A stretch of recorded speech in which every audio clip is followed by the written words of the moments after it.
শুক্রবার দুপুরে ইনকিলাব মঞ্চের মুখপাত্র ও ঢাকা ৮ আসনের স্বতন্ত্র মনোনয়ন প্রত্যাশী ওসমান হাদির উপর গুলির প্রতিবাদে দেশের বিভিন্ন স্থানে বিক্ষোভ মিছিল ও সড়ক অবরোধ করে গণ অভ্যুত্থানের পক্ষের বিভিন্ন সংগঠনের নেতাকর্মীরা।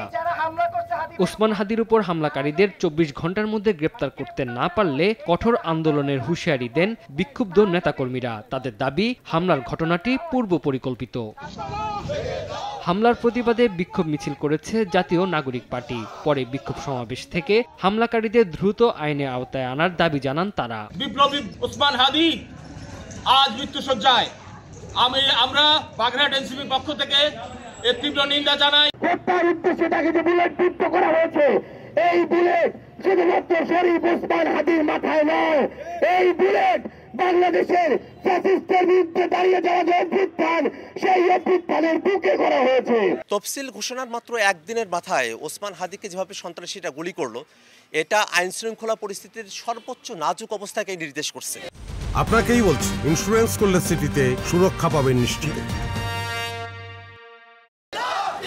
ওসমান হাদির উপর গুলির ঘটনায় ২৪ ঘন্টার মধ্যে আসামিদের গ্রেপ্তার করতে না পারলে স্বরাষ্ট্র উপদেষ্টার পদত্যাগ দাবি করেছেন গণ অধিকার পরিষদের সাধারণ সম্পাদক রাশেদ খান।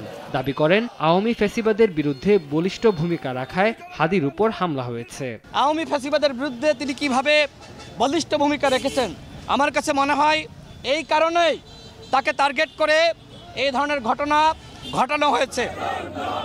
এদিকে ওসমান হাদির উপর হামলার ঘটনায় বিভিন্ন বিশ্ববিদ্যালয়ের ছাত্র সংগঠনের উদ্যোগে বিক্ষোভ মিছিল ও সমাবেশ হয়। অন্তর্বর্তীকালীন সরকারের কাছে আহ্বান করছি, শরীফ ওসমান হাদি ভাইকে যারাই গুলি করেছে তাদেরকে দ্রুত সময়ের মধ্যে তাদেরকে অ্যারেস্ট করতে হবে। এছাড়া ছাত্র শিবিরের উদ্যোগে তার সুস্থতা কামনায় দোয়া ও মোনাজাত করা হয়। তানজিল হাসনাত, সময় সংবাদ।